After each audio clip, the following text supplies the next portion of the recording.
안녕하세요 여러분, 미스터 나인원입니다. 우리는 살아가면서 이런 말을 자주 듣습니다. 세상에 정답은 없어. 하지만 이 말은 개인적으로 생각했을 때 맞는 말이기도 하면서 틀린 말이라고 종종 생각되어집니다. 왜냐하면 세상엔 사람들 각자의 생각의 목표가 다르고 시작점도 다양하기 때문에 한 가지 틀에 맞출 수 없다는 의미로 해석될 수 있지만, 성공한 사람들에게는 하나의 거대한 공통된 흐름이 있기 때문에 꼭 한 개의 정답이 아닐지라도 성공으로 흐르는 하나의 방향이 분명히 존재하기 때문인데요.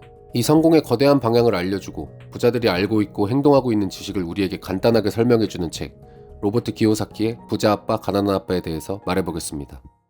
부자 아빠 가난한 아빠라는 책의 제목은 로버트 기요사키가 어렸을 적에 공부를 많이 했지만 돈에 관하여 부정적인 사고로 금융지식을 멀리하는 가난한 친아버지와 학교를 중퇴했지만 밝은 금융지식으로 사업에 성공해 부자의 바늘에 올라가고 있는 친구 마이크의 아버지인 부자 아빠의 서로 다른 생각의 비교, 그리고 그 생각의 차이에서 나오는 극단의 결과에 대해서 차근차근 이야기를 통해 설명해 주는데요.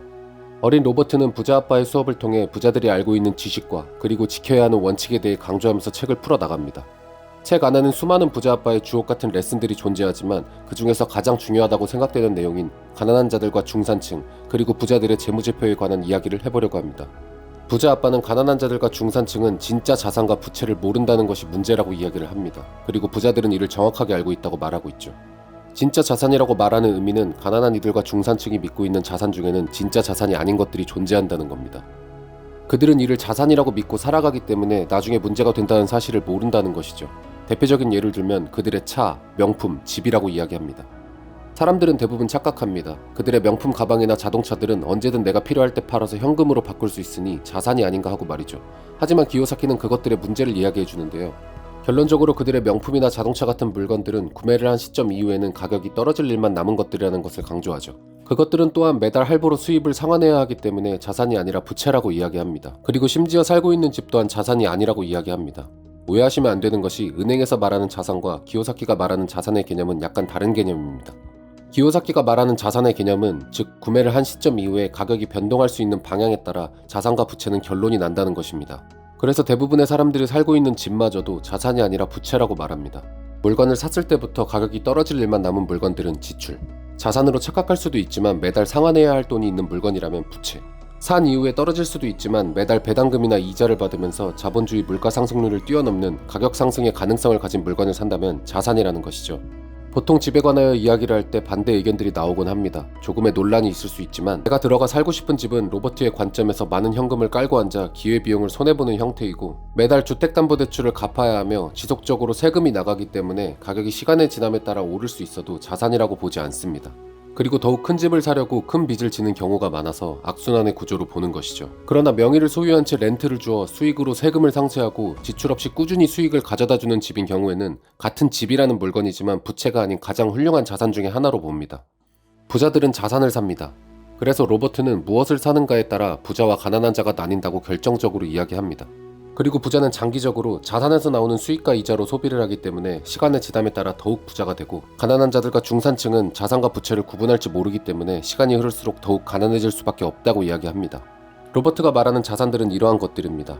임대 부동산이나 주식, 채권, 지적 저작물 등 지속적으로 나에게 수익을 가져다주는 물건들을 말합니다. 이러한 자산을 계속해서 사모은다면 이것들이 나오는 이자와 배당금 따위의 수익으로 일하지 않고 자본에서 나오는 수익으로만 생활할 수 있다고요. 그리고 부자들은 이런 자산을 사는 데만 집중한다고 말합니다. 그리고 생활에 꼭 필요한 소비들은 자산에서 나오는 수익으로 소비하여 남은 돈들은 또다시 다른 수익을 줄 수 있는 자산을 사모읍니다. 자산의 영역을 확장시킴으로써 부자들은 수익을 더 이상 신경 쓰지 않게 되었습니다. 월급의 노예에서 해방된 것이지요. 그리고 이 행위를 지속한다면 시간의 지남에 따라 더욱더 부자가 될 것이라고 말합니다. 그리고 계속해서 표를 통해 가난한 자와 중산층, 부자들의 재무제표를 보여주는데요. 한번 간단하게 알아보겠습니다. 먼저 가난한 자의 재무제표입니다. 현금 흐름 패턴이라고도 말합니다. 표에 보시는 것처럼 직장에서 받은 급여로 세금, 주거비, 식비, 교통비, 의복비 등등을 지출하는 데 사용합니다. 자산에서 나오는 수익이 없기 때문에 직장에서 받는 수입이 없다면 나중에 생활에 문제가 생길 것입니다. 다음은 중산층의 재무제표입니다. 수입의 대부분을 부채를 상환하는 데 사용하고 남은 돈으로 지출을 합니다. 이 경우도 마찬가지로 자산을 통한 수익이 없기 때문에 직장을 그만두는 순간이 오면 큰 문제가 생길 것으로 보입니다. 다음은 부자가 될 사람들이 추구하는 형태의 재무제표입니다. 부자가 될 사람들은 일단 월급을 통해서 자산을 모으고 자산에서 발생한 수익으로 세금과 주거비, 식비 등을 지출한 후 남은 돈으로 생활합니다. 그리고 최종적으로 더욱 발전한 형태인 자산으로만 생활을 영위하여 남은 수익으로 또다시 자산을 사는 구조를 계속해서 만들어냄으로써 더욱더 큰 부자가 되는 형태를 가지고 있습니다. 이것이 바로 부자들이 알고 있는 형태의 자산과 부채의 재무제표와 현금 흐름의 상태이며, 이것들을 꼭 알아야 자본주의 시장에서 부자가 될 수 있는 지표를 가지고 부자가 되는 길을 걸을 수 있다고 설명합니다. 여러분들은 이제 가난한 자와 부자들이 생각하는 자산과 부채의 차이를 알게 되셨습니다. 부자가 되려면 부자들의 생각을 알아야 합니다. 부자들은 그들만의 노하우와 지식 그리고 경험을 바탕으로 더욱더 큰 부자가 되어가길 노력합니다. 여러분들도 그들처럼 할 수 있습니다. 이제 방법을 알아가고 있으니까요. 진짜 부자가 되는 방법을 말해주는 로버트 기요사키의 부자 아빠 가난한 아빠를 한번 읽어보는 것이 어떨까요? 로버트 기요사키는 20년 전에서부터 지금까지 계속해서 부자가 되는 생각과 방법들을 소개시키고 알려왔습니다. 그리고 그의 말은 대부분 옳았고, 그를 통해 부를 이룬 부자들도 엄청나게 많이 탄생시켜 왔습니다. 자본주의를 살아가는 우리들에게 자본주의의 진정한 룰을 알려주는 책, 부자 아빠 가난한 아빠였습니다. 여러분의 경제적 자유를 향한 길을 응원하겠습니다. 긴 영상 봐주셔서 감사합니다. 다음번에는 더 좋은 영상으로 찾아오겠습니다. 지금까지 미스터 나인원이었습니다.